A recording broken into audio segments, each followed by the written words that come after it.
One TV1. Selanjutnya saya berikan mic ini kepada satu-satunya perempuan di narasumber ini. Perempuan bukan sembarang perempuan, ini perempuan super pejuang dari berbagai kebaikan. Kenapa? Dari rezim ke rezim. Dan beliau memang terlahir dari jurnalis ya, dan sebagai bahasanya pendiri atau inisiator dari ICW dan KPK luar biasa. Bukan rambut putih yang dimaksud Pak Jokowi. Oh iya. Dan apakah ini yang dimaksud Pak Jokowi dengan rambut putihnya? Silakan itu. Berkerut gitu ya. Nah, kalau ini sampai kan? Yang mana sampai? Kalau teman-teman sampai. Pik. Sampai ya, itu ngasih geser dikit. Tukar dulu. Geser. Iya. Geser aja. Geser. Enggak ada berapa bisa. Dia geser. Nah, geser dikit. Ya, terima kasih Pak Dr. Muhammad Amin. Muhammad. Oke. Waduh. Jadi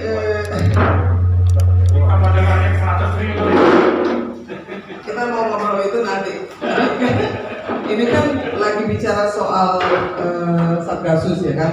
Saya mau runut aja dulu dari cerita pembentukannya sampai pembubarannya, walaupun sudah sering dengar, tapi dari kronologisnya itu mungkin kita bisa mengira-ngira apa yang terjadi belakangan ini dan apa kaitannya dengan Satgasus Merah Putih, ya kan? Tahun 2017 itu waktu itu Kapolrinya masih Tito Karnavian. Satgasus Merah Putih itu bentuknya sebetulnya 2017, tetapi sprintnya itu keluar pada tanggal 6 Maret 2019 ya. Jadi dibentuk dulu 2 tahun, baru ada sprint kemudian 2 tahun berikutnya. Nah, berakhirnya itu pada 11 Agustus 2022 ya, harus dicatat. Kenapa penting 11 Agustus 2022? Karena pada waktu itu Kadif Humas Irjen Dedi Prasetyo di Makobrimob ya mengumumkan bahwa Kapolri membubarkan Satgasus, ya kan? Kaitannya ke sini dulu nih. Joshua itu diangkat menjadi anggota dari Satgasus Merah Putih tanggal 1 Juli 2022. Tewasnya tanggal 8 Juli, ya kan? Sambo ditangkap 8 Agustus, ya. Pada waktu itu kemudian beredar bagan-bagan tuh yang sampai dibahas di depan parlemen, lalu Kapolri berjanji dia akan menggali. Saya nggak tahu apa yang mau digali, tapi janjinya menggali. Artinya kalau menggali ada yang ditemukan harus dilaporkan. Pertanyaannya apa yang sudah digali sampai selama ini sejak RDP pada waktu itu bulan Agustus ya. Jadi pada waktu Sambo ditangkap itu kan semua berspekulasi bahwa ini ada hubungannya dengan 303 lalu dibantah ya kan. Tapi faktanya di lapangan malam ketika dia ditangkap, malam kemudian tuh saya bicara di ILC, ada Bang Karni, ada Johnson, ada beberapa, ada anak laki-laki, saya perempuan sendiri, sama kayak gini laki-laki ya. Pada waktu itu diumumkan, lalu pertanyaannya adalah kapan mau diaudit gitu ya kan? Nah, itu pada waktu itu memang pengumumannya hanya memberitahu bahwa Sambo ditangkap, lalu nanti akan didalami. Tapi malam Sambo ditangkap itu semua judi online berhenti, nggak bisa pasang, nggak bisa taruh-taruhan. Jadi kalau dibilang tidak ada hubungannya, kalau Abang Antoni sama Abang Marwa ditangkap, judi online jalan terus dong, nggak ada hubungannya dong. Tapi kalau itu bos ditangkap tubuh tiarap ya, jangan nangkep dulu. Dari situ saja kan sebetulnya sudah cukup alasan untuk Bahwa ada terlibat. iya, untuk mengkonfirmasi bahwa memang ada hubungannya, karena selama ini kan selalu bantahan yang diberikan nggak ada hubungannya. Harus ada bukti lagi. Ada Ismail bohong, tetap nggak ada hubungan lagi. Ada bukti lagi. Apa itu waktu itu kita bahas tuh sama Pak Glenn, dana koordinasi. Dana koordinasi yang diberikan kepada Wakapolda, Kapolda, Irwasda. Nah, pertanyaannya dana koordinasi ini apa? Emang boleh ada dana koordinasi? Nah, terlalu banyak hal-hal yang di luar tupoksi, melanggar hukum yang dibiarkan gitu, dan pembiaran ini membingungkan kalau menurut saya, ya kan? Tidak perlu investigasi di depan mata nih, udah ada, itu pun tidak ada penjelasannya. Kalau saya melihatnya kaitannya, karena ditanyakan tidak pernah penjelasan dari mana pembiayaannya. Dalam waktu 3 tahun itu banyak sekali. Kenapa? Karena kasus-kasus yang dipilih itu adalah berdasarkan nomor 1, atensi atasan. Ya dong? Apa ada kriteria seperti itu dalam undang-undang atau peraturan kita? Atensi atasan? Gak ada, iya dong? Lalu pengangkatan anggota Satgasus yang ada 421 orang itu berdasarkan appraisal dari atasan juga. Tidak ada kriteria. Kalau saya suka, kamu diangkat. Makanya Joshua diangkat, tidak lama kemudian Baradae juga diangkat. Bedanya dia diangkat 1 minggu kemudian dia mati, dibunuh, ya kan? Nah, jeda waktu antara pembubaran itu lalu dengan kematian, dengan urusan bagan-bagan itu keluar, itu kalau saya bilang sih bukan kebetulan, ya kan? Ada yang sudah mengantisipasi, udah gua bubarin aja daripada nanti diperiksa-periksa, karena kaitannya akan ke sana juga, iya dong. Banyak yang akhirnya bicara dari mulai, bukan hanya Ismail Bolong saja ya kan, ada suratnya, lalu ada, ingat nggak yang di Sumatera Selatan, Dijon kalau nggak salah, dari Ogan Komering Ulu atau Ilir ya, yang dia memberikan 500 juta kepada perwira yang sudah pensiun. Oke. Ogan Komering Ilir ya. Nah, artinya itu kok nggak dikembangkan, itu real kok, bahwa yang namanya kejahatan ini sustainable, sementara illegal miningnya itu meninggalkan begitu banyak lubang-lubang yang besar. Kaitannya kemana? Kalau saya bilang if we follow the money, maka we follow the bandits, ya kan? Sekarang ini kan nobody is following the money. Harusnya PPATK, lalu juga OJK dan semua itu, KPK nomor 1, follow the money. KPK itu supaya tidak lupa. Ini saya jadi kayak terus nggak pernah lelah memberitahu. Dulu pada waktu dibentuk KPK itu adalah untuk membenahi nih tiga penegak hukum, 3 serangka, yaitu kepolisian, kejaksaan, dan kehakiman yang sudah tidak bisa dipercaya, rusak, banyak korup. Dibikinlah KPK ini supaya bisa membenahi. Kenapa masalah di negeri ini sulit sekali? Karena yang korupsi, yang abuse of power, yang menggunakan kekuasaan itu adalah aparat.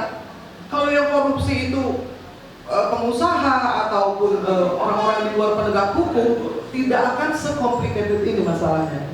Kita ini menjadi ruwet dan ini menjadi petaka besar bagi negeri ini karena yang menjadi banditnya itu adalah aparat penegak hukum. Makanya KPK dibikin. Sekarang KPK sudah dilemahkan, dihancurkan, apalagi Abraham Samad bisa cerita. Dari mula pertama itu usulan kita kepada Pak Abdurrahman Wahid pada waktu itu adalah KPK ini harus selama 5-10 tahun itu tidak mengurusi korupsi dimanapun, tetapi hanya satu, di kepolisian. Hanya di kepolisian. Karena kalau polisinya beres, maka kejaksaan dan kehakiman semua ikut beres. Yang namanya garda depan itu kepolisian. Hong Kong pada waktu tahun 1973 itu sama buruknya dengan kita sekarang. Polisinya korup, ada mafia, ada narkoba, ada you name it, they have it, ya kan? Tetapi nih, mereka punya sistem peradilan yang relatif masih adil, karena yang namanya hakim itu boro-boro disogok, diajak ngomong aja kamu masuk penjara. Karena gajinya tinggi sekali in the Commonwealth, sama seperti gaji seorang hakim di Singapura. Dia gajinya 2 juta US dollar, mau nyogok berapa? Iya kan? Jadi dia punya wibawa, dia punya dignity, bukan hanya tidak bisa diajak kompromi, tidak bisa diajak ketemu. Kenapa? Karena menemui seseorang itu itu adalah komitmen. Kan banyak nih, saya nggak ngapa-ngapain kok, kami cuma nggak bisa, kan nggak ada yang tahu. Begitu menemui seseorang itu artinya komitmen. Mau ngomong soal korupsi, mau ngomong soal konstitusi, mau ngomong soal apa, dari komitmen yang tidak boleh dilanggar oleh para hakim-hakim. Nah, ketika KPK sudah tidak ada harapan lagi, maka kita mengharapkan kemana? Itu kan pertanyaannya. Kan dari tadi kita ngobrol nih, ini si bintang the new star yang tadinya harusnya bisa jadi harapan bangsa, itu diacak-acak itu, Mas Amin. Sekarang akhirnya apa? Civil society ada tempat nggak? Nggak ada. Saya bicara nih sama sahabat saya, Greg Belakang. Ada yang namanya LMRRI, sebetulnya Lembaga Misi Reklaserik Republik Indonesia yang ada di KUHP, yang menjadi penyeimbang di antara para penegak hukum yang tidak diaktifkan dan tidak diadakan. Sehingga yang kita lihat itu adalah hakim sama jaksa sama polisi, tiga serangkai ini saling melindungi. Ya dong. Kenapa? Karena memang tujuannya itu bukan untuk mencari keadilan, bukan untuk masyarakat yang adil dan makmur. Kalau kita tanya Satgasus, gampang aja, tujuannya apa sih? Buat rakyat nggak? Buat bikin makmur rakyat nggak? Bikin orang tambah sejahtera dan tambah nyaman nggak? Nggak ada, jawabannya juga nggak ada kok. Sampai hari ini kita belum dengar ya. Ini sudah bulan November. Sudah bulan November. Yang namanya audit itu kan ada audit investigasi juga. Bahwa harus ada penjelasan siapa yang diinvestigasi, siapa yang menyuruh dia investigasi, dan kenapa dia diinvestigasi.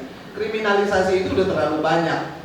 Kita lihat whistleblower, orang yang menjual narkoba itu memberikan kesaksian, kalau saya lupa memberikan 20 miliar maka saya akan ditangkap. Artinya yang bayar tidak ditangkap.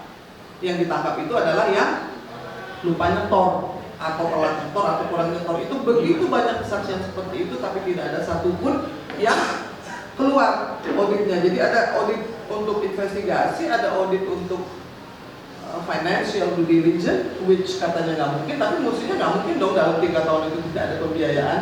Lalu ada legal due diligence, berapa banyak undang-undang yang ditabrak itu dengan pendirian Satgasus selama 3 tahun. Sekarang soal lingkungan ya, I have to mention bahwa selama 1 tahun itu kerugiannya 110 miliar sampai 281 US dollar. Benar nggak, Prof? Itu dari financial global ya, global, dari Financial Action Task Force. Tambang terbuka nih ya. Ini katanya hasil dari Undang-Undang Nomor 3 Tahun 2020 Minerba yang pasal 158 itu dipidana paling lama 5 tahun, denda 100 juta, ngeruknya 1 triliun. Kerusakannya itu 200 tahun belum tentu kita bisa bikin betul ya kan. Saya kemana-mana setengah mati nawarin ini tambang harus sebelumnya direncanakan, ini boleh ditambang asal kembali seperti semula airnya dan juga tanahnya. Ada nggak yang seperti itu? Nggak ada. Saya kasih solusi murah, nggak usah mahal. Tanamin vetiver yang hijau yang bisa mengembalikan supaya air itu tidak asam dan tidak terlalu banyak lubang-lubang. Yang di Sumatera itu ada 2.700 titik lubang dari yang ilegal. Lalu juga Kalimantan itu ada 1.735 di seantero Kalimantan. Lubang-lubang beracun yang isinya air beracun yang asam, yang bukan hanya merusak ekosistem di sekelilingnya. Jadi tanah itu kan, bumi ini sama. Kalau racunnya di sini dia akan jalan kemanapun juga. Yang lebih rendah lagi akan sampai ke sumur-sumur penduduk. Akan menjadikan anak-anak kita yang katanya 2045 jadi generasi emas, jadi generasi stunting. Stunting itu memalukan karena Indonesia masih punya anak stunting yang banyak karena pencemaran air. Saya di Citarum selama 7 tahun dan yang paling besar stuntingnya itu Jawa Barat. Masih banyak klaim BPJS yang paling tinggi di Jawa Barat. Kenapa? Rusaknya air, ginjalnya rusak, levernya rusak, otaknya rusak. Jadi yang illegal mining ini nggak mikir kalau uang yang diambil itu tidak sebanding dengan kerusakan. Kalau yang kita lihat di depan mata itu adalah kubangan-kubangan yang besar, yang airnya bau sekali, yang nyamuk pun tidak bisa hidup di sana, Mas Amin. Bang Maman pernah lihat kan? baunya asam, kuman aja nggak hidup. Betapa mengerikannya itu. Dan itu akan mencemari semua sumur-sumur yang ada di dataran Kalimantan dan juga Sumatera. Saya tidak cukup 3 jam kalau mau bicara soal Pulau Papua, kalau bicara Pulau Sulawesi lagi. Kita ambil 2 yang paling besar deh, yang paling rusak karena batu bara. Tuh Bang Marwan batu bara itu paling semangat kalau ngomongin batu bara. Bukan karena namanya batu bara, karena yang paling parah itu adalah coal mining. 1735 itu di Kalimantan, di Sumatera yang tadinya Sumatera itu belum dieksplor. Kalimantan itu rusak duluan. Sumatera Selatan saja ada 42% dari deposit seluruh batu bara di Indonesia itu ada di Sumatera sebetulnya, ya kan? Bukit Asam makanya di sana ya Bang. Tetapi karena lebih dulu Kalimantan lebih dulu rusak, ya kan? Seharusnya kan kita belajar dong. Kalau Kalimantan segitu rusaknya, Sumatera jangan. Ini enggak, di copy paste aja. Yang illegal di sana 1.700, lubangnya di Sumatera dibikin jadi 2.100. Kan gila. Bahwa kita nggak belajar supaya jangan sampai Sumatera seperti Kalimantan. Kenapa saya ngomong seperti itu? Saya ini gede di Palembang. Waktu balik ke Palembang itu dari pesawat saya ngelihat itu yang tadinya banyak gajah, tapir. Kamu pernah lihat tapir nggak? Udah lama ya yang nggak lihat tapir ada. Saya di atas itu ngelihat ke bawah itu saya menitikkan air mata. Saya nangis dari pesawat. Kenapa? Karena saya melihat gurun pasir di tengah hutan. Hasil dari di illegal mining. Sedih banget ngebayangin itu yang terlihat dengan mata, ya kan? Airnya yang rusak, ekosistem berapa juta binatang, berapa juta jamur, ekosistem serangga itu tidak terhitungkan. Kalau kerusakan tadi dihitungin sama Abang Profesor Anthony 110 miliar sampai 281 US dollar. The global destruction of the illegal mining. Environmental crime. The environmental crime namanya. Katakanlah Indonesia ini paling primitif. Di seluruh dunia nggak ada lagi orang yang boleh nambang seperti itu. Di seluruh dunia tidak boleh ada penambang yang membuang merkurinya ke sungai, yang membuang limbahnya ke sungai. Hanya di negeri kita yang masih dibolehkan. Pertanyaan saya, kenapa bisa demikian? Apa saja yang dilakukan oleh Kementerian Lingkungan Hidup, apa saja yang dilakukan oleh Siti Nurbaya? Karena itu terlihat dengan mata kepala. Kalau orang mau menindak itu harus investigasi. Ini nggak usah investigasi kok. Airnya bau, itu Citarum bisa merah, kuning, hijau. Kalimantan itu kamu lewat aja kamu bisa lihat. Ada yang mati 44 orang karena anak kecil main-main masuk ke lubang itu mati. Ada nggak pemerintah memikirkan bahwa ada 1.735 lubang itu di Kalimantan?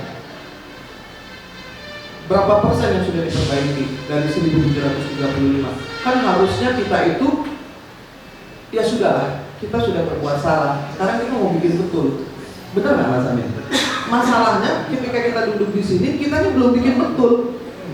Masih ada Ismail Bolong yang cerita, masih belum lagi ada dana korporasi. Artinya the damage has been done and has been going on and still going on.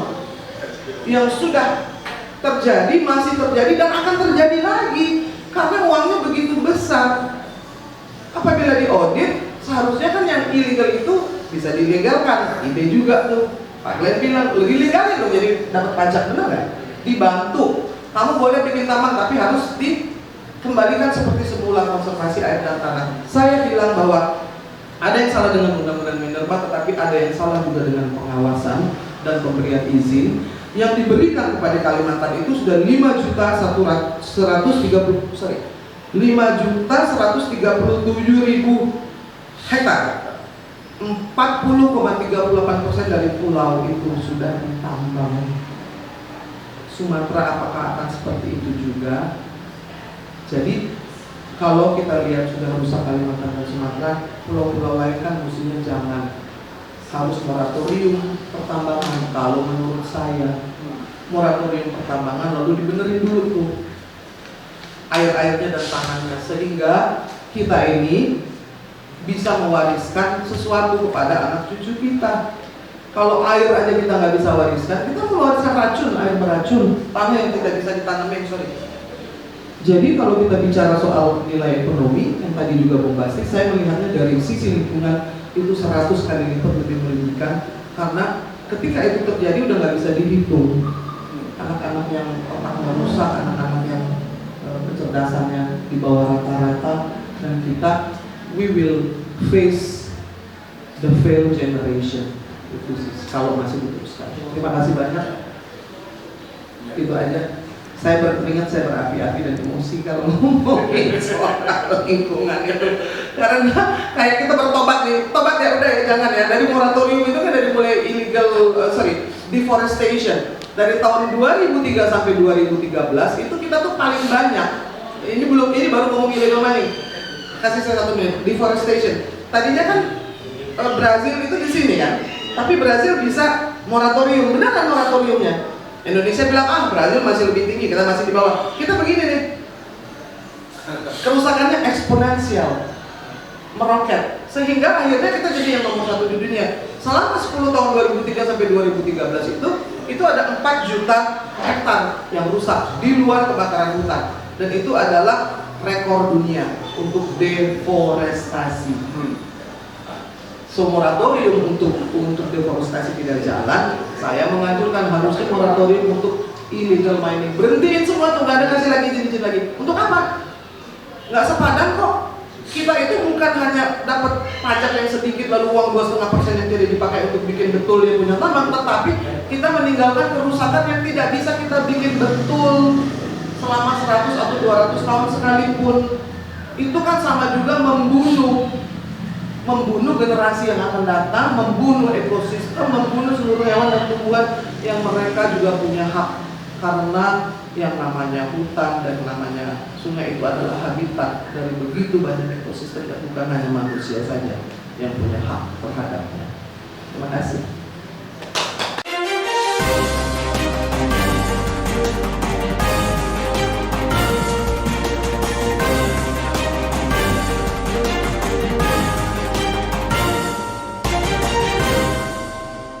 One Kawan TV 1